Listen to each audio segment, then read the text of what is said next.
ব্রিজে প্রভাব ফেলতে পারে সম্ভবত, এরকম কোনো কিছু। এই কারণে এখানে একটা নির্দিষ্ট লিমিট আছে 100। দেখেন আমার এই যে পাশে, আমি 103-এ এখন, তার পাশেই সমুদ্র। এটা ব্রিজ সমুদ্রের উপরে, কত বড়, 1 2 3 4 5 লেনের এটা। ওই পাশেটা হচ্ছে ইমার্জেন্সি লেন, আর এইখান পাশে হচ্ছে 4টা হচ্ছে গাড়ি চলাচলের জন্য। খেয়াল করে দেখেন,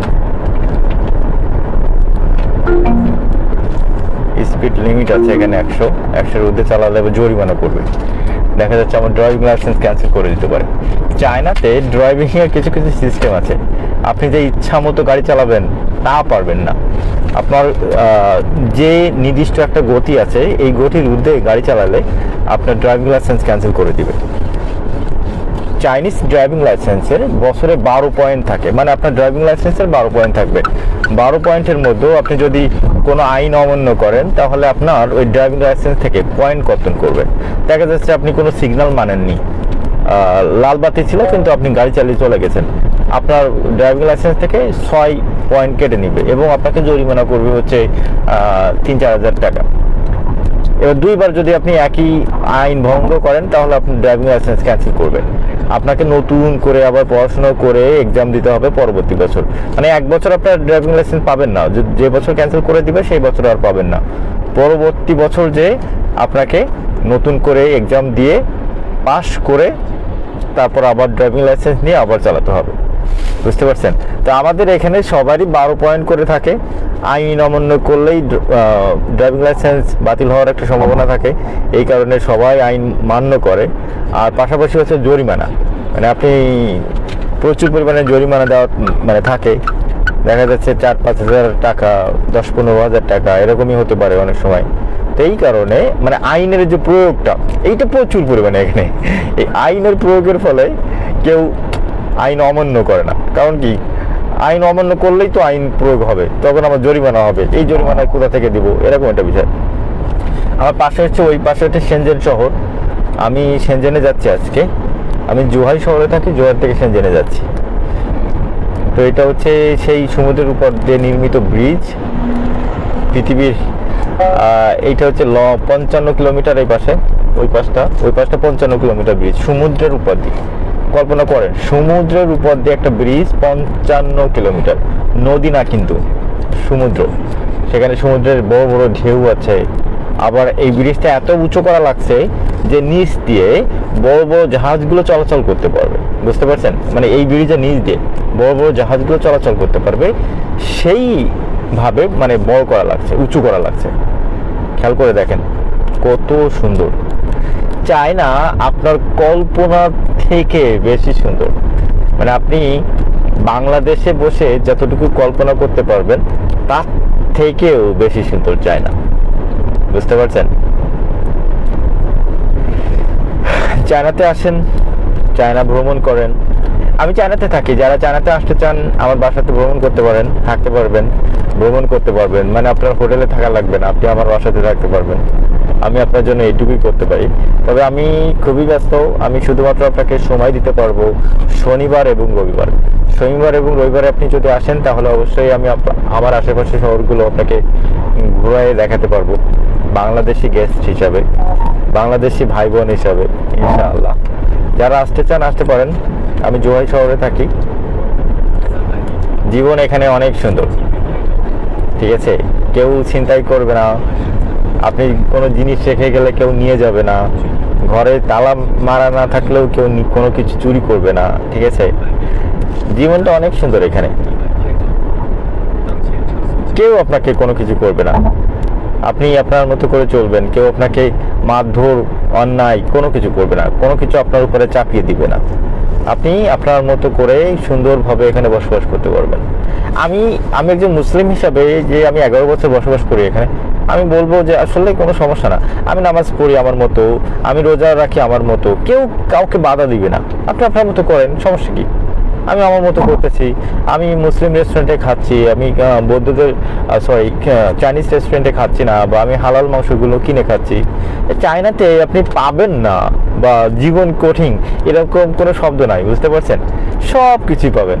আর আমার একটি সৌভাগ্য হচ্ছে আমি যেখানে বসবাস করি দেখি যে চাইনিজ মুসলিম রেস্টুরেন্ট যেগুলো লাঞ্জল আমিয়ান এইরকম রেস্টুরেন্ট প্রতি মানে আমার বাসার আশেপাশে থাকবে একটা দুইটা করে। এই জন্য আমার হালাল খাবার খাওয়া সম্পর্কে মানে খাওয়ার জন্য কখনো কোনো সমস্যা হয়নি। হালাল খাবার আমি সব সময় পেয়ে থাকি, বুঝতে পারছেন? এই দেখেন এই যে এই সামনের এই যেটা ওইখানে একটা পার্কের মতো, মানে আপনি ওইখানে আড্ডা দিতে পারবেন, আইল্যান্ড করা, ওই পাশে আইল্যান্ড করা। এখানে মানে যাইতে দিচ্ছে না, যাইতে কালকে যাবো। এই পাশটা ওই দেখেন শহরগুলো সেনজেন, একটু খেয়াল করে দেখেন ওইদিকে ওইদিকে সব সেনজেন শহর। আমরা সেনজেন শহরে যাচ্ছি ইনশাআল্লাহ।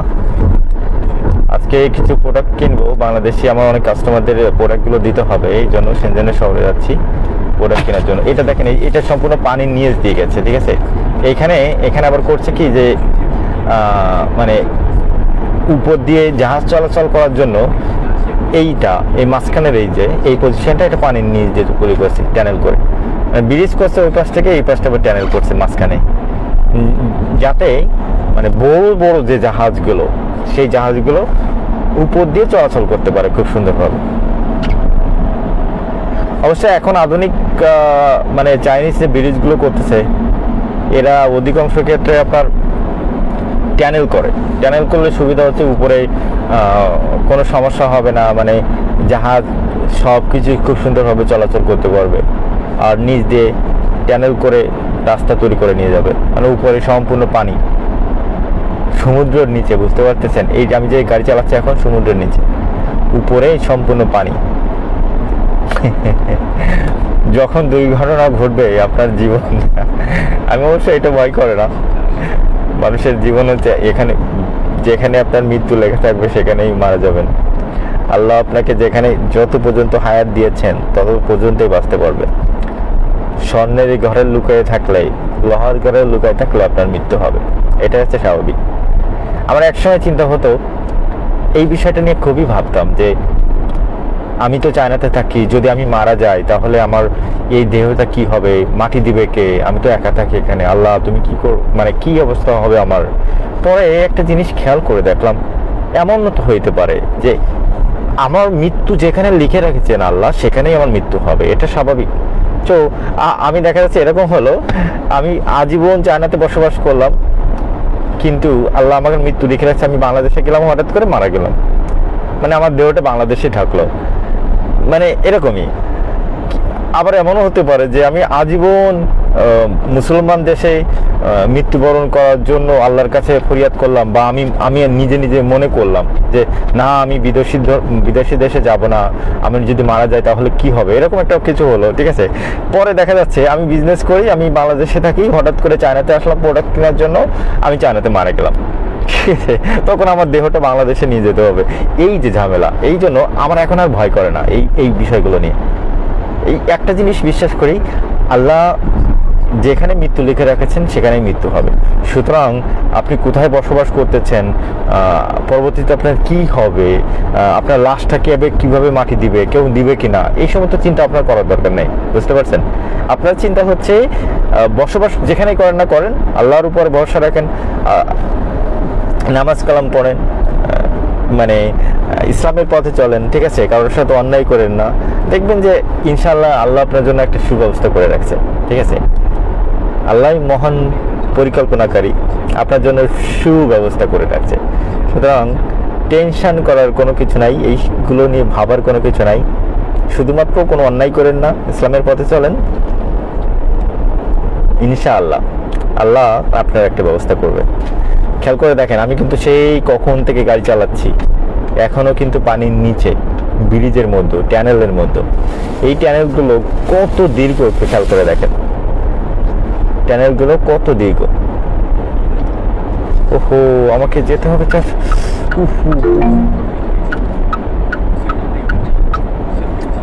আহা, এই যে সাদা সাদা সাদা সাদা লাইন দেখছেন, এই লাইন মানে আপনি ক্রস করতে পারবেন না। এই লাইনগুলো আপনি যদি ক্রস করেন তাহলে আপনাকে জরিমানা করবে, এরকম একটা বিষয়। কিন্তু এখানে ক্যামেরা, আমি কি করব বুঝতেছি না। ও, সামনের দিকে ক্রস করা যাবে। হ্যাঁ, এই দেখেন, এই যে ডট ডট দেওয়া না, ডট ডট দেওয়া মানে আপনি লাইন ক্রস করতে পারবেন। কিন্তু সলিড সাদা লাইন থাকলে আপনি ক্রস করতে পারবেন না, মানে সোজা লাইন চলে গেছে যেটা, এটা মানে কি আপনি ভিতরে গাড়ি চালাতে হবে। আর এই যে ডট ডট, এটা আপনি এই পাশে যেতে পারবেন, ও পাশে যেতে পারবেন, যেখানে ইচ্ছা সেখানে যেতে পারবেন। বাংলাদেশি ড্রাইভারগুলো অনেক ক্ষেত্রে অ্যাক্সিডেন্ট করে বা এই ঝামেলা হয়গুলো এই যে রাস্তাঘাটের নিয়মগুলো, রাস্তাঘাটে কে আগে যাবে কে পিছনে যাবে। আমাদের চায়নাতে আপনি যখন ড্রাইভিং শিখবেন তখন আপনাকে এগুলো শেখায়, মানে 4টা এক্সাম হয়, 4টার এক্সামের মধ্যে এগুলো শেখায় যে কীভাবে কোথায় দিয়ে যেতে পারবেন। এই যে রাস্তা সিগন্যালগুলো, ঠিক আছে, সামসাঙ্গিতে নিয়ে যা। এই দেখেন, এই যে দুই পাশে এই যে সলিড, মানে আপনি কোনো পাশে যেতে পারবেন না, আপনাকে সোজা চালাতে হবে, বুঝতে পারছেন। তারপর স্পিড লিমিট, তারপর আপনার কে আগে গাড়ি চালাবে, কে যাবে, যদি ডান পাশ থেকে একটা গাড়ি আসে তবে কে যাবে আগে, কে পরে যাবে। এই যে নিয়মগুলো, এগুলো শেখায় এক্সামে। গাড়ি চালানো তো কোনো ব্যাপার না, সবাই চালাতে পারবে, কিন্তু নিয়ম কানুনগুলো বাংলাদেশি ড্রাইভারগুলো কোনো নিয়ম কানুন নিয়ে জানে না। কারণ এরা সবাই ওই বাংলাদেশে তো টাকা দিলেই ড্রাইভিং লাইসেন্স পাওয়া যায়, এই জন্য নিয়ম কানুন তো আর শেখা লাগে না, ঠিক আছে। এটা হচ্ছে সমস্যা। যদি নিয়ম কানুনগুলো শেখে তাহলে আর সমস্যা হবে না, খুব সুন্দরভাবে গাড়ি চালাতে পারবে, অ্যাক্সিডেন্টের হার কমবে। চায়নাতে দেখেন কত সুন্দর একটা পরিবেশ, কত সুন্দর একটা পরিবেশ, দেখছেন, খেয়াল করে দেখেন।